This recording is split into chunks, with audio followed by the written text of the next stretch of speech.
भगवान श्री परशुराम न्यास द्वारा वर्तमान राजनीतिक परिप्रेक्ष्य में प्रबुद्ध इस बार की भूमिका विषय पर प्रबुद्ध सम्मेलन का आयोजन किया गया, जिसमें केंद्रीय गृह राज्य मंत्री अजय मिश्र टेनी मुख्य अतिथि रहे। कार्यक्रम के घोषणा की गई। कानपुर देहात के रनिया के पूर्व सांसद अनिल शुक्ल और विधायिका प्रतिभा शुक्ल के प्रयास से करोड़ों की लागत से ब्रिज स्थित भगवान श्री परशुराम मंदिर निर्माण संकल्प की स्थापना की जाएगी। सम्मेलन की शुरुआत परशुराम जी की तस्वीर पर माल्यार्पण करके शुरुआत की गई। इस दौरान कानपुर के प्रमुख जनों को पुरस्कारों से सम्मानित किया गया। सम्मेलन के बाद पूर्व सांसद अनिल शुक्ल वारसी ने बताया कि भगवान परशुराम को भगवान का स्थान मिले, समाज के प्रति उनका जो त्याग रहा है वो लोगों तक जाए, इसलिए अब उनके नाम पर मंदिर, रिसर्च सेंटर और वैदिक पाठशाला का निर्माण किया जा रहा है, जिसमें बच्चों को भगवान परशुराम के साथ वैदिक ग्रंथों का भी मंथन कराया जाएगा।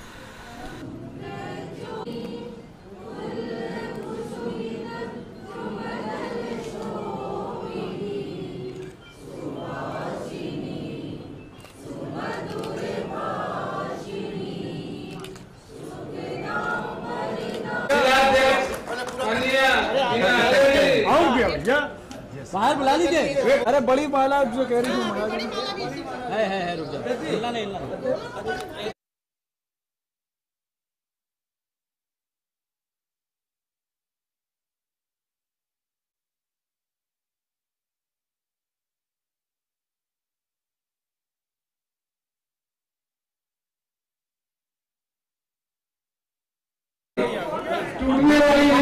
नीरू तो पीछे कर। नीरू भाई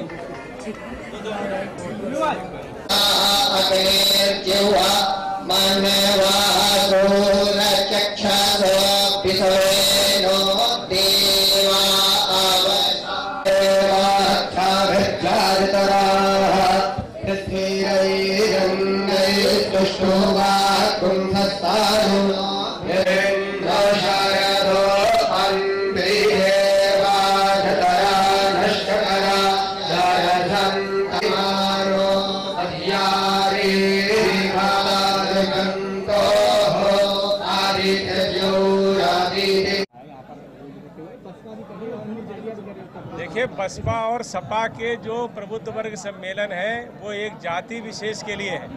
भारतीय जनता पार्टी जब से बनी है 1980 में, हमारे यहाँ प्रबुद्ध वर्ग प्रकोष्ठ पहले से है और हम लगातार 41 सालों से प्रबुद्ध वर्ग के सामने अपनी सरकार और पार्टी की नीतियों को स्पष्ट रखते रहे हैं और उसी क्रम में आज ये हम कार्यक्रम कर रहे हैं, जिसमें प्रबुद्ध वर्ग के सामने सरकार की उपलब्धियों के साथ साथ संगठन की क्या योजनाएं हैं और हमारे क्या लक्ष्य हैं, उनके विषय में हम बात करेंगे। आपको कहीं लगती है चुनौती? न सपा में कोई चुनौती है न बसपा में। सपा को भी हम 14 में हरा चुके, 17 में हरा चुके, 19 में हरा चुके। बसपा केवल 19 सीट बची थी, आधे विधायक उनको छोड़ के चले गए। कहीं उत्तर प्रदेश में कोई चुनौती नहीं है। 350 से ज्यादा सीटें लेके फिर से सरकार बनाने जा रहे हैं।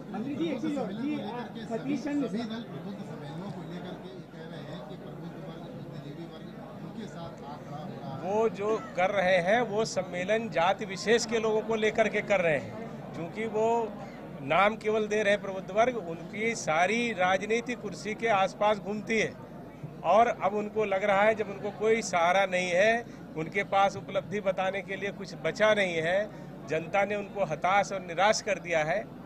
ऐसी दृष्टि में कुर्सी के लिए जो आवश्यक है वो सारे कार्यक्रम वो कर रहे हैं, लेकिन अब कुछ भी सिरे चढ़ने वाला नहीं है।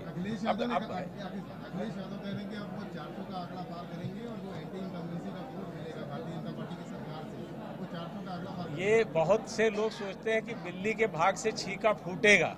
2007 के बाद उत्तर प्रदेश की चुनावी राजनीति में एक बड़ा परिवर्तन आया है। 2007 के बाद सारी सरकारें पूरे बहुमत से बनी हैं। सब सरकारों को उत्तर प्रदेश के लोगों ने देखा है और 400 सीट अगर अखिलेश यादव करें, आपको भरोसा है? कोई किसी को नहीं है। 400 नहीं, 40 का अगर आंकड़ा पार कर जाए अखिलेश यादव तो उनके लिए बहुत बड़ी उपलब्धि होगी।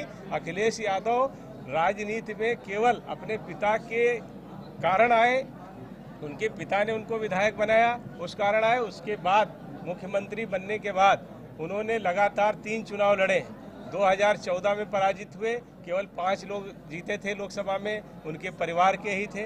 और जब 2019 में वो बसपा के साथ मिलकर लड़े तो परिवार के लोग ही उनके हार गए, 3 परिवार के ही हार गए। और 17 का जो चुनाव था उसमें कांग्रेस के साथ मिलकर के लड़े थे, उसमें भी लोग हारे हैं। इसलिए ऐसे लोगों के विषय में क्या टिप्पणी?